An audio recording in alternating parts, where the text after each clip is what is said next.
71 missed calls. That was the first thing I saw when I opened my eyes on Tuesday morning. 71. My phone screen was glowing on the nightstand beside me in a quiet hotel room nearly 300 miles from home. Most of the calls were from my daughter. The rest were from my son-in-law, my grandson, 2 neighbors, and even a number I didn't recognize. 2 days earlier, not one of them had seemed interested in hearing my voice. 2 days earlier, I had stood in a driveway holding a Father's Day gift bag while my own daughter looked me in the eye and made me feel like a stranger. Before I tell you how that happened, I'd like to ask you for something small. If this story speaks to your heart, please take a moment to like the video and subscribe to the channel. And if this story truly resonates with you, leave a comment telling me what city or country you're watching from and what your local time is right now. I always enjoy reading them. My name is Richard Turner. I'm 72 years old, and what happened that Father's Day weekend changed everything I thought I knew about family. The lesson I learned came at a price I never expected to pay, and if you stay until the end, you'll understand why. But to explain those 71 missed calls, I need to take you back 48 hours to where it all began. Sunday morning started with hope. That might sound foolish now, but it's the truth. I woke up before 6, made myself a pot of coffee, and sat on the back porch of my little place outside Columbus, Ohio. The air was cool, the kind of June morning where everything feels possible. I remember looking at a framed photo of my daughter Emily and my 2 grandkids sitting on the kitchen counter. I smiled. Father's Day had never been a huge event in our family, but I always looked forward to it. Around 8 o'clock, I drove to a bakery and picked up a chocolate cake my granddaughter loved. Then I stopped by a sporting goods store and bought a new baseball glove for my grandson. I probably spent more money than I should have. I didn't care. That's what grandfathers do. On the drive home, I called Emily. No answer. I wasn't surprised. She rarely answered on the first call these days. About an hour later, I tried again. Straight to voicemail. "Hey, sweetheart," I said after the beep. "Just checking what time everyone is getting together today. Give me a call when you can." She never called back. Around noon, I loaded the gifts into my truck anyway. Maybe they were busy setting things up. Maybe her phone was on silent. That's what I told myself. Deep down, though, something felt off. Not wrong exactly. Just familiar. Like the feeling you get when you've ignored a warning sign one too many times. My late wife used to notice things I didn't. She'd say, "Richard, people tell you exactly how they feel. You just keep hoping they mean something else." Back then, I thought she was being cynical. Sitting behind the wheel that afternoon, I realized she might have been right all along. As I pulled onto the highway, my phone finally buzzed. For a second, I smiled. "Emily." I answered immediately. "Hey, kiddo." There was a pause. Then she said, "Dad, where are you right now?" Something about her voice made my stomach tighten. I glanced at the gift bag sitting on the passenger seat. "I'm on my way." "What?" Another pause. Longer this time. Then I heard a man's voice in the background. Jason, her husband. He sounded nervous. Emily lowered her voice and said, "Maybe we should talk before you get here." The moment she said those words, I knew there was something they weren't telling me. And I had no idea that the secret they had been hiding for months was about to destroy the last piece of trust one still had left in my family. I tightened my grip on the steering wheel as I drove down Route 315. Emily's words echoed in my head. "Maybe we should talk before you get here." It was not what she said. It was how she said it. Careful, guarded, like someone rehearsing a conversation they had been avoiding for a long time. The strange thing was that part of me was not surprised. Looking back now, I think the signs had been there for years. Emily was my only child. When she was little, she was everything to me. She had bright blonde hair, a laugh that could fill a room, and a habit of climbing onto my shoulders whenever we went anywhere. When she was 7, she told her second-grade teacher that I could fix anything. I remember laughing when the teacher told me. "That is a lot of pressure," I said. Emily grinned and wrapped her arms around my waist. "But you can fix anything, Dad." For a long time, I tried to live up to that. After my wife, Susan, passed away 4 years earlier, something changed in the family. Not all at once. Small things. Easy things to ignore. Emily stopped calling just to talk. The phone usually rang when something had gone wrong. "Dad, the dishwasher died." "Dad, Jason's truck needs repairs." "Dad, we are short this month." I always helped when I could. I never kept score. At least I thought I did not. One Christmas, I spent 3 weeks building a wooden dollhouse for my granddaughter Lily. Hand-painted windows. Tiny furniture. Little flower boxes beneath every window. When they opened it, Lily loved it. She hugged me so hard I nearly lost my balance. Emily smiled and said, "That is nice, Dad." Then she spent 20 minutes talking about a tablet Jason's brother had bought for the kids. I remember standing in the corner of the living room holding a paper plate of cookies while everyone admired the electronics. The dollhouse sat quietly against the wall. Nobody mentioned it again. It should not have bothered me, but it did. Another time, Jason invited me over to help build a backyard deck. We worked in 90-degree heat for 2 weekends. When we finished, he slapped me on the shoulder and said, "Could not have done it without you." That felt good. Then 6 months later, at a barbecue, one of his friends complimented the deck. Jason smiled and said, "Yeah, I built it myself." I waited for him to correct himself. He never did. It was a small thing. But those small things started piling up. The more I gave, the more invisible I seemed to become. A few months before Father's Day, I was sitting at Emily's kitchen table when I overheard something I was probably not supposed to hear. Lily was asking about the house they lived in. "Mom, are we ever moving?"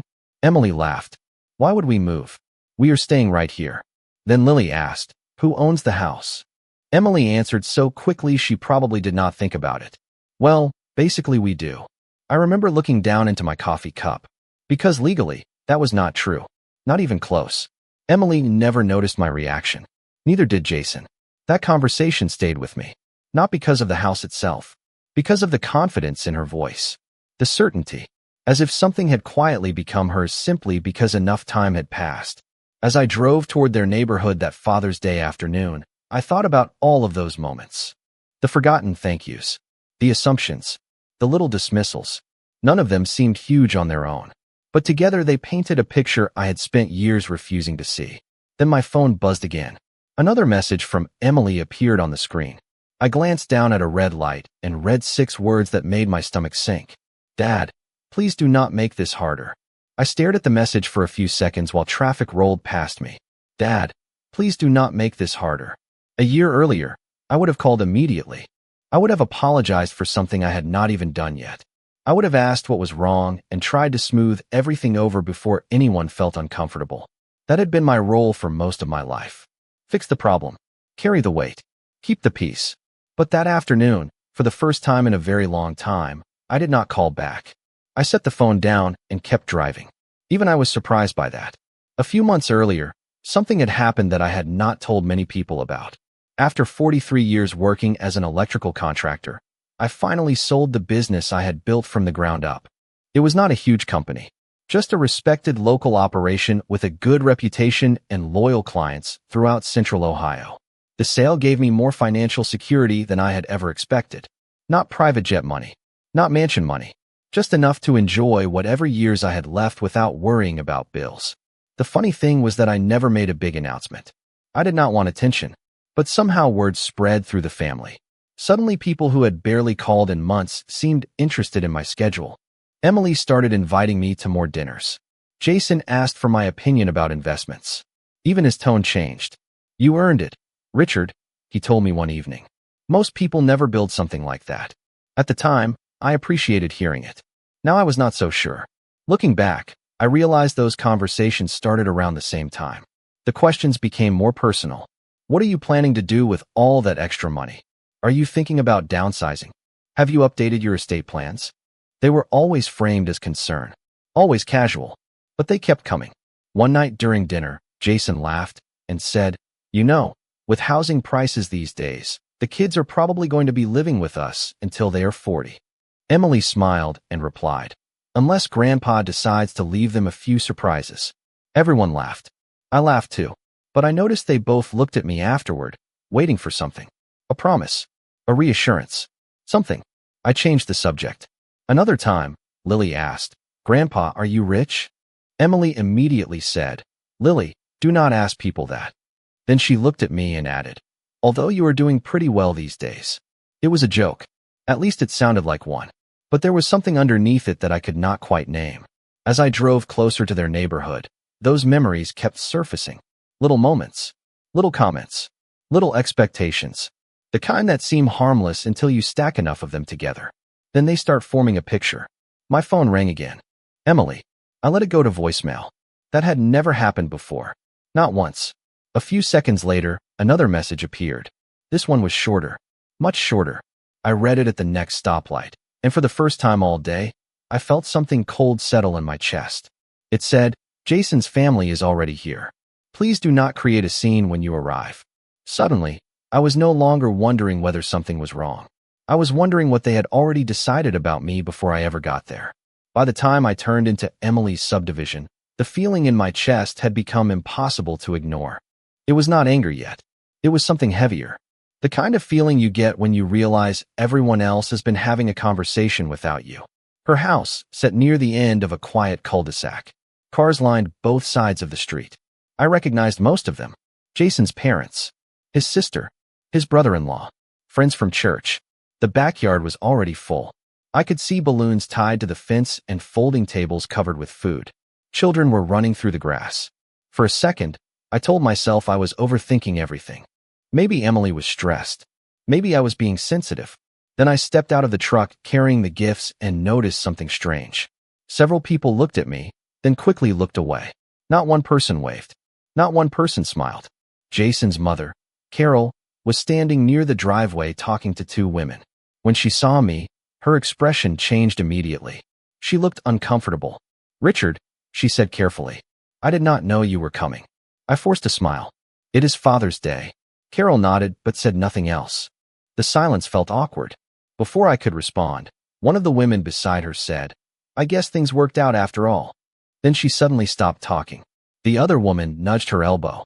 Both looked embarrassed. I stood there confused. Worked out after all? What exactly had worked out? As I walked toward the backyard, I started noticing more little things. Conversations stopped when I got close. People avoided eye contact. A few looked at me with something that almost resembled pity. Then I heard Jason's brother Mark speaking near the grill. "I am just saying, if somebody makes promises, they should keep them." Another man replied, "Especially when family is counting on it." The moment Mark saw me, he immediately changed the subject. I kept walking. My stomach was sinking lower with every step. Finally, I spotted my grandson Noah. He ran over and hugged me. "Grandpa," he shouted. For the first time all afternoon, I smiled. "Hey, buddy." Then he lowered his voice. "Mom said you were upset about the house." I blinked. "What house?" Noah looked confused. "The one you said you were taking away." My smile disappeared. "Who told you that?" Before he could answer, Emily appeared. She moved quickly between us. "Noah, go help Lily with the drinks." Noah hesitated before walking away. I stared at my daughter. "What is he talking about?" Emily folded her arms. "Can we not do this right now?" "Do what?" I asked. "Tell me what is going on." She glanced toward the guests. Several people were watching us now. Jason walked over and placed a hand on her shoulder.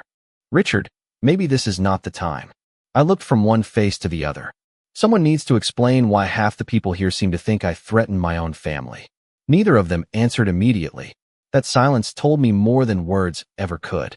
Somewhere over the last few months, a story had been spreading. A story about me. A story I had never heard. A story that apparently everyone else believed.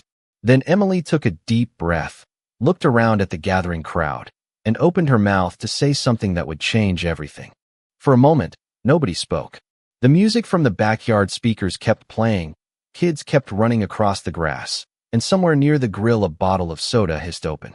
It felt strange how normal everything sounded while my world was quietly shifting beneath my feet. Emily looked exhausted. Jason looked nervous. The guests looked like people waiting for a meeting to begin. Then Emily finally said, "Dad, people know what has been happening." I stared at her. "What exactly do they know?" She exchanged a glance with Jason before answering. "They know you have been talking about selling things. They know you have been upset about the house. They know you have been making comments." I almost laughed from disbelief. "Comments?" Jason stepped forward. "Richard, everybody is worried. That is all." "Worried about what?" I asked. "About you cutting us off." The words landed harder than I expected. Not because they were true, because they were not. Over the next several minutes, pieces of the story began falling into place. Somehow conversations had been repeated, reshaped, and passed from person to person. A question I had asked about property taxes became proof that I wanted them out. A meeting with my financial advisor became evidence that I was preparing to punish the family. A discussion about retirement planning became a rumor that I was planning to leave everything to charity. Nobody had ever asked me directly. Nobody had picked up the phone and said, "Richard, is this true?" Instead, the story had spread quietly through birthdays, cookouts, church gatherings, and family group chats. By then, people were no longer reacting to me. They were reacting to a version of me that did not exist. I remember setting the gift bags down near the patio table. Nobody even looked at them. Noah's baseball glove, Lily's cake. They sat there untouched. Why didn't anyone call me? I asked. Emily sighed. Because every time we tried to bring it up, you got defensive. I blinked. How could I get defensive about conversations I never knew were happening? She had no answer. Neither did Jason. A few minutes later, I left. Not dramatically. No argument. No shouting. I simply got back into my truck and drove home. What happened afterward was almost worse. That evening I called Emily. No answer. I left a voicemail. I think we need to talk. The next morning I sent a text. No response. 2 days later I sent an email explaining everything as clearly as I could. I told her what had actually been discussed. I told her I loved her. I told her I wanted to understand where all this was coming from. Nothing. A week passed. Then another. I mailed a handwritten letter. 3 pages. I rewrote it twice before sending it because I did not want a single sentence to sound angry. No reply. I called Jason. Straight to voicemail. I texted Noah on his birthday. No response. I mailed Christmas gifts that year. They were delivered. I checked the tracking number myself. Nobody acknowledged receiving them. The silence became its own message. Month after month, I kept reaching out. Phone records, emails, letters, text messages. Every attempt sitting there like evidence in a file cabinet. Every attempt unanswered. Eventually, I stopped checking my phone every hour. Then every day. Then every week. The hardest part was not losing the conversations. It was realizing how easily people can believe a story when it confirms what they already want to think. And as winter settled over Ohio and the holidays came and went, I found myself sitting alone in a quiet house wondering whether I had already lost my family long before any of us realized it. Winter was always the hardest season after Susan died. The house sounded different without her. That probably sounds strange, but anyone who has lost a spouse understands. Certain people fill a home in ways you never notice until they are gone. The creak of a floorboard, a voice from another room, a coffee mug left beside the sink. For years had passed. Yet some mornings I still caught myself reaching for a second coffee cup before remembering there was no reason to. That winter felt even quieter than the ones before. Not because Susan was gone, because everyone else seemed to be gone too. Thanksgiving came and went without a phone call. Christmas arrived with a light snow covering the yard. I put up the same decorations Susan and I had used for nearly 20 years. The little wooden reindeer. The old ceramic tree with missing bulbs. The wreath she loved hanging on the front door. On Christmas Eve, I cooked more food than I needed out of habit. Around 6 o'clock, I looked at the empty chairs around the dining table and finally packed most of it into containers. I remember sitting alone in the living room when my phone buzzed. My heart actually jumped. For a second I thought maybe it was Emily. It was a pharmacy reminder about a prescription refill. I laughed at myself. Then I sat there staring at the television without really watching it. A few weeks later, my neighbor Frank knocked on my door. Frank was 76, a retired mail carrier who had lived across the street for years. He held up 2 cups of coffee and said, "You look like a man who needs to get out of his house." We sat on my porch for nearly an hour. At one point he asked, "Have you heard from your family?" I hesitated before answering. "Not much." Frank nodded slowly. "Richard, can I tell you something?" "Sure. You keep talking like this is temporary." I looked at him. "What if it isn't?" he asked quietly. That question stayed with me. A few days later, I found myself rereading old emails and text messages. Not out of anger. Out of confusion. I wanted to understand where everything had gone wrong. As I scrolled through years of messages, I noticed something I had somehow missed before. Most conversations followed the same pattern. Somebody needed help. Somebody needed money.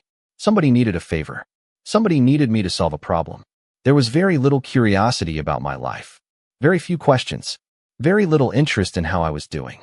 It was a painful realization because it forced me to confront something I had avoided for years. I had spent so much time trying to be useful that I never asked whether I was actually valued. There is a difference between being loved and being relied upon. For most of my life, I treated those two things as if they were the same. They are not. One cold February afternoon, I drove out to a lake Susan and I used to visit. I sat on a bench overlooking the frozen water for almost an hour. No phone calls.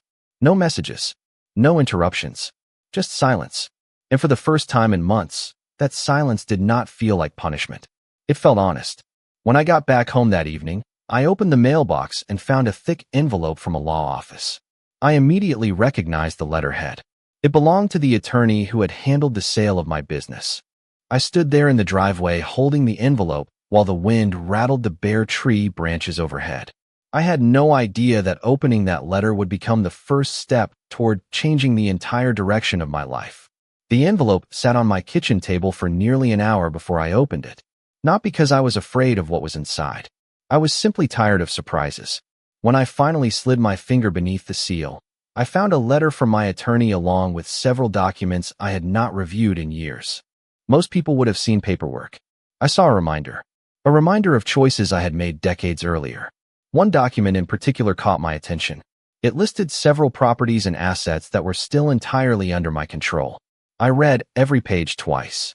Then I called the law office the next morning.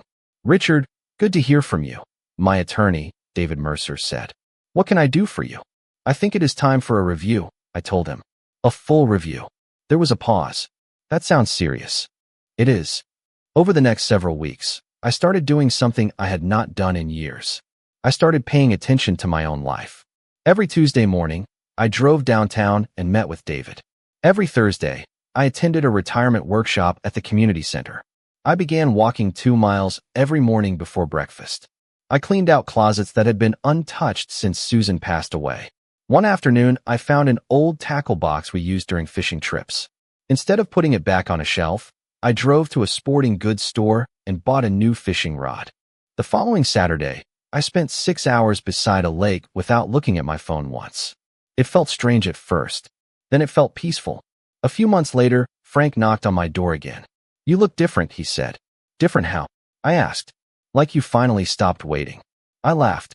"Maybe I did." He pointed toward my truck. "Fishing again?" "Every week." "Good," he said. "About time you started doing things because you enjoy them." Around that same time, a local vocational school contacted me. One of the instructors had heard about my electrical contracting business and wondered if I would be interested in speaking to students once a month. I almost declined. Then I changed my mind. My first session was supposed to last an hour. It lasted nearly 3. The students kept asking questions. How do you start a business? What mistakes should you avoid? What would you do differently? As I packed my notes afterward, a young man named Tyler approached me. "Mr. Turner, thank you," he said. "Most people just tell us what to do." You explained why. I drove home smiling that day. It was probably the first genuine smile I had worn in a long time. Little by little, my schedule filled up. Not with obligations. With purpose. I volunteered. I traveled. I reconnected with old friends. One evening, I even found myself laughing so hard during dinner with former coworkers that people at the next table turned around to look at us. Months passed. Then nearly a year. The silence from my family remained. But something inside me had changed. The silence no longer controlled my life. Then one afternoon, while meeting with David at his office, he slid a folder across the desk. "Richard," he said carefully, "based on everything we have discussed, there is an opportunity here that you might want to consider." I opened the folder and stared at the numbers inside. For a moment, I thought there had to be a mistake. Then David smiled. "No mistake," he said. "If you decide to move forward, this could change everything." And for the first time in a very long time, I found myself genuinely excited about what came next. The opportunity turned out to be something I never would have considered a few years earlier. One of the commercial properties I still owned through an old business arrangement had increased dramatically in value. The city was expanding. New development projects were moving into the area. What had once been an ordinary piece of land was suddenly attracting serious attention. David walked me through the numbers twice. Then a third time. "Richard, you do not have to do anything immediately," he said. "But if you decide to move forward, you will be negotiating from a very strong position." Strong position. I had not heard those words applied to me in a long time. Over the next several months, I met with developers, attorneys, and financial advisors. I asked questions. I reviewed contracts. I took my time. One afternoon, A developer nearly half my age leaned back in his chair and smiled. "Mr. Turner, I have to tell you something." "What is that?" I asked. "Most people walk into these meetings relying on consultants to do the thinking for them. You actually understand every page." I laughed. "That comes from spending 43 years reading contracts before signing them." He pointed at me. "That experience is exactly why nobody has managed to push you into a bad deal." For the first time in years, I felt respected for my judgment rather than valued for what I could provide. It was a subtle difference, but it mattered. As negotiations continued, I became more involved with the vocational school as well. Eventually, they asked if I would help develop a mentoring program for students entering the skilled trades. The first time I walked into the workshop wearing the school-issued instructor shirt, I caught my reflection in a window. My name was stitched above the pocket. Richard Turner, Mentor. It was a simple title, but I cannot explain how much it meant to me. One afternoon, Tyler approached me after class holding a set of electrical plans. "Mr. Turner, do you think I can actually build a career doing this?" I looked at the young man and saw the same uncertainty I had carried at his age. "Absolutely," I said. "But do not spend your life trying to prove your worth to people who have already decided not to see it." He nodded slowly. "That sounds like advice from experience." "It is," I replied. My days became fuller. Not busier. Fuller. There is a difference. I was sleeping better, laughing more, thinking about the future again. Sometimes I would sit on my porch in the evening and realize an entire day had passed without me wondering whether my phone would ring. That realization felt like freedom. Then, almost 18 months after that painful Father's Day, the largest agreement of my life was finalized. The property sale exceeded every projection. When David called with the final figures, I sat quietly for several seconds. "Richard," he asked, "are you still there?" "I am here. What do you think?" I looked out my kitchen window toward the backyard Susan had loved. "I think this changes a lot of things." David laughed softly. "That is one way to put it." A few weeks later, I began making decisions I had postponed for years.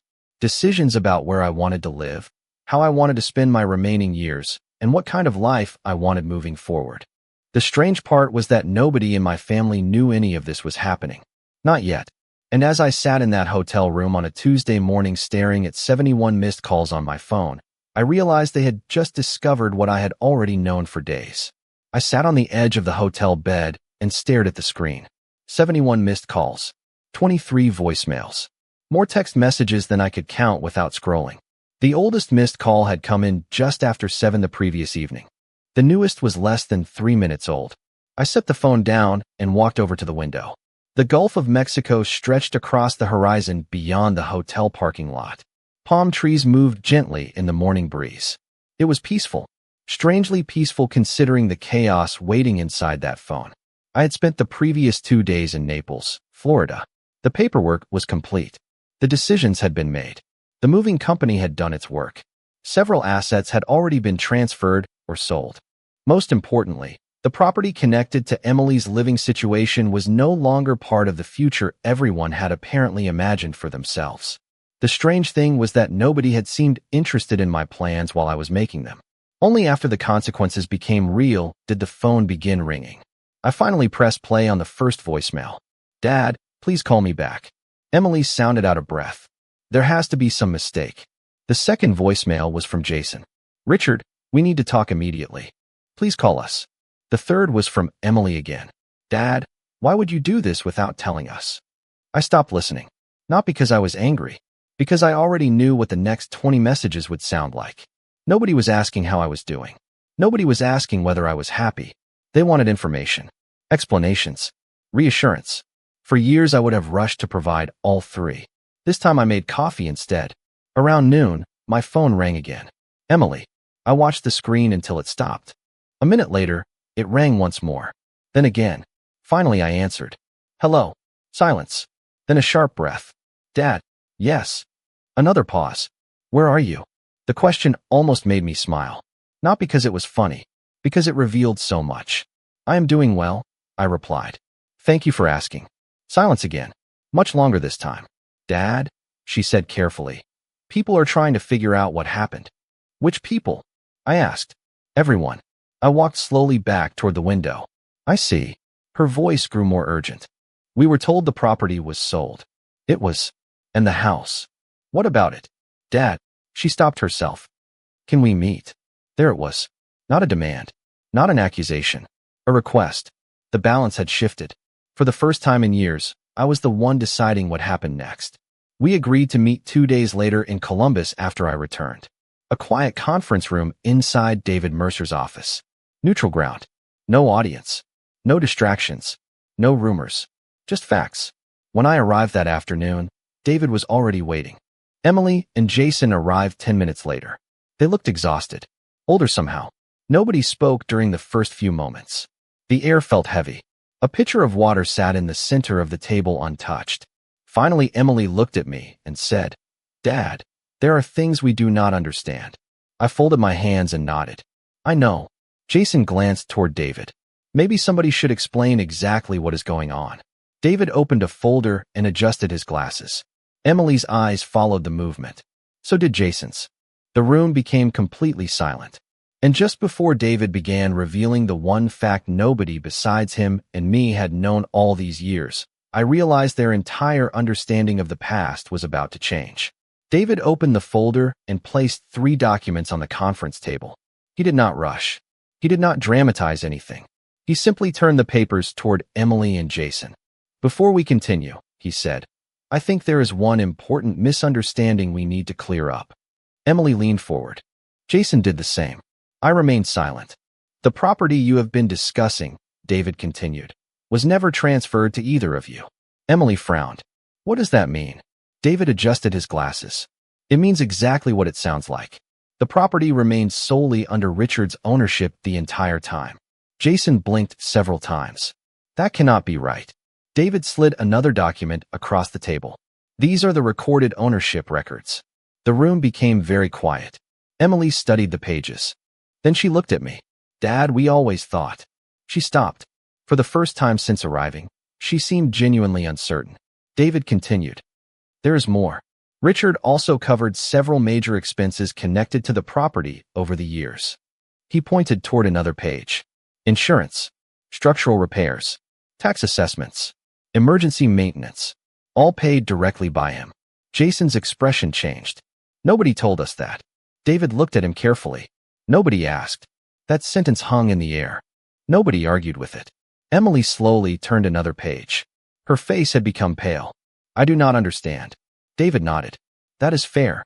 Let me explain something else. He opened a second folder. Over the past 18 months, Richard has made several significant financial and legal decisions. All properly documented. All entirely within his rights. Emily glanced toward me again. You never mentioned any of this. I finally spoke. You never seemed interested. The words were not angry. They were simply true. Jason looked down at the table. For a moment, nobody said anything. Then Emily asked a question that surprised me. Are you happy? The room became silent again. Not because the question was difficult. Because nobody expected it. I thought about it for a second. Then I answered honestly. Yes. Emily looked stunned. Almost as if that answer had never occurred to her. David smiled faintly and closed one of the folders. Richard spent the last year and a half rebuilding his life. Jason rubbed his forehead. We thought he was pulling away. No, David replied calmly. He moved forward. There was a difference. A very big difference. Emily's eyes drifted toward the conference room window. I do not know how we got here. I believe she meant it. The certainty she once carried was gone. In its place was confusion. Maybe even regret. But the meeting was not over. David still had one final document sitting unopened in front of him. He rested his hand on top of it. There is one more thing you should know. Emily looked up. Jason straightened in his chair. Even I felt the atmosphere shift. David slowly opened the folder and revealed the final page. This, he said, is the document that explains why the recent transactions happened the way they did. Emily lowered her eyes toward the page. A second later, all color disappeared from her face. And in that moment, before anyone spoke another word, I realized neither of them had been prepared for what they were about to learn. The document was not complicated. In fact, that was what made it so powerful. Everything was written clearly, dated properly, signed legally, and supported by years of records. David slid the page toward Emily and Jason and allowed them time to read it themselves. Neither spoke for nearly 30 seconds. Finally, Jason looked up first. This cannot be right. David folded his hands calmly. It is absolutely right. Emily stared at the page again. Her eyes moved slowly across each line. You sold it, she whispered. Yes, I said. She looked at me. Months ago. The process started months ago. And you never told us? There was no accusation in her voice anymore. Only disbelief. David answered before I could. Richard was under no legal obligation to seek permission. Nobody argued with him because nobody could. The documents were clear. The ownership history was clear. The transaction history was clear. Everything connected back to records that had existed long before any of this conflict began. Jason leaned back in his chair and exhaled heavily. So all those calls. He stopped speaking. For the first time, he seemed embarrassed by the thought. Emily closed the folder and stared at the table. We honestly thought. She shook her head. I do not even know what we thought anymore. The room became quiet again. I looked at my daughter and realized something important. This was not a courtroom. Nobody was winning. Nobody was losing. We were simply sitting in a room where assumptions had finally collided with reality. Emily looked at me again. Why did you not tell us sooner? This time I answered. Because every conversation seemed to start with what everybody expected from me. Her eyes dropped toward the table. I continued. At some point, I stopped asking what people wanted from me and started asking what I wanted for myself. Jason rubbed his forehead. We should have talked to you. Yes, I said. You should have. There was no anger behind the words. Just honesty. A few moments later, Emily asked the question I think she had been avoiding. Does this mean you are leaving Ohio permanently? I nodded. Most likely. She swallowed hard. You already bought a place? Yes. In Florida? Yes. More silence. Then something unexpected happened. Emily's eyes filled with tears. Not dramatic tears. Not the kind people perform. The quiet kind that appear when someone suddenly realizes time has been moving while they were looking somewhere else. I thought there would be more time, she said softly. I understood exactly what she meant. People often assume relationships will stay exactly where they left them. Years pass. Conversations get postponed. Apologies wait for another day. Then suddenly there is no guarantee of another day. David quietly excused himself from the room to give us privacy. Once the door closed, nobody spoke for nearly a minute. Finally, I broke the silence. I am not closing the door on anyone. Emily looked up. Jason did too. But things have to be different. My voice remained calm. No more assumptions. No more speaking through other people. No more treating communication like an optional step. Emily nodded slowly. Jason nodded as well. That is fair, he said quietly. For the first time in years, I believed he meant it.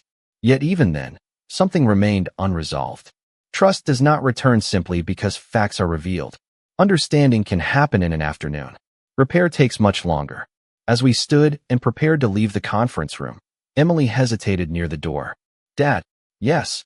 She looked like she wanted to say something important, something she should have said a long time ago. But the words never came. And as we walked out into the hallway together, I realized the hardest conversation between us had still not happened. Life did not suddenly become perfect after that meeting. Real life rarely works that way. But it became quieter, clearer, lighter. A few months later, I was fully settled into my new home in Naples. Most mornings began the same way. I would wake up before sunrise, make a cup of coffee, and sit on the screened porch overlooking a small stretch of water behind the house. Sometimes I watched pelicans glide across the surface. Sometimes I simply listened to the wind moving through the palms. For the first time in many years, I was not living according to someone else's expectations. I was living according to my own values. Emily and I did eventually talk. Not once. Many times. The conversations were not easy. Some included long silences. Some included difficult truths. Some included apologies. Real apologies. The kind that do not come with excuses attached. Jason changed too. Slowly. Not because anyone forced him to. Because life has a way of teaching lessons when we are finally willing to learn them. Trust was not rebuilt overnight. But little by little, new habits replaced old assumptions. Boundaries replaced confusion. Honesty replaced guesswork. And surprisingly, those boundaries did not weaken relationships. They made healthy relationships possible. The biggest change happened with my grandchildren. Noah started calling every few weeks. Sometimes he wanted advice about school. Sometimes he wanted to talk about baseball. Sometimes he simply wanted to tell me about his day. Lily began sending photos of her artwork. One afternoon, she mailed me a hand-painted seashell with the words, "Love you, Grandpa," written across it in blue paint. That little shell still sits on my desk today. Out of everything that happened, that simple gift may mean the most to me, because it was given freely, not out of obligation, not because someone needed something, just love. And that brings me to the lesson I learned through all of this. For a long time, I believed being needed and being loved were the same thing. They are not. Being needed can feel important. Being loved feels peaceful. One depends on what you provide. The other depends on who you are. If someone only values you when you are solving problems, writing checks, fixing emergencies, or carrying burdens, then eventually you will discover that your usefulness and your worth have been confused. Do not make that mistake. Protect your finances. Protect your emotional health. Protect your peace. Generosity is a beautiful thing, but generosity without boundaries eventually becomes self-neglect. There is nothing selfish about respecting yourself. There is nothing cruel about saying no when no is necessary. There is nothing wrong with choosing your own well-being after years of putting everyone else first. Looking back, I believe God was trying to show me something long before I was ready to see it. Not through dramatic signs, through small moments, through intuition, through quiet discomfort, through the feeling that something was not quite right even when I kept trying to convince myself otherwise. Sometimes wisdom arrives as a whisper long before it arrives as a lesson. And if you are listening to this story right now while carrying your own hurt, your own disappointment, or your own loneliness, I want to tell you something directly. Your value does not disappear because someone fails to recognize it. Your kindness is not weakness. Your boundaries are not cruelty. And it is never too late to build a life that feels honest. Even after betrayal, even after heartbreak, even after years spent living for everyone except yourself. Thank you for spending this time with me. Truly, stories like this matter because they remind us that we are not as alone as we sometimes feel. Somewhere out there, someone else is carrying a similar burden. Someone else is learning the same lesson. Someone else needs to hear that healing is possible. My name is Richard Turner. I am 72 years old. And the core lesson I want to leave with you is this. Never give away so much of yourself that you forget you matter too. Before you go, I would love to hear your thoughts in the comments. If this story touched your heart, feel free to share it with someone who may need it. And if you enjoy stories about resilience, family, healing, and second chances, consider subscribing so you do not miss future stories. There are many more journeys waiting in this playlist. Some will make you angry. Some will make you think. Some may even help you see your own life differently. So take a look at the next story when you are ready. You never know which lesson, which person, or which moment might stay with you long after the video ends. As for me, the seashell lily painted still sits beside my morning coffee, and every time I see it, I remember one simple truth. The people who truly belong in your life will never need your sacrifice to recognize your worth.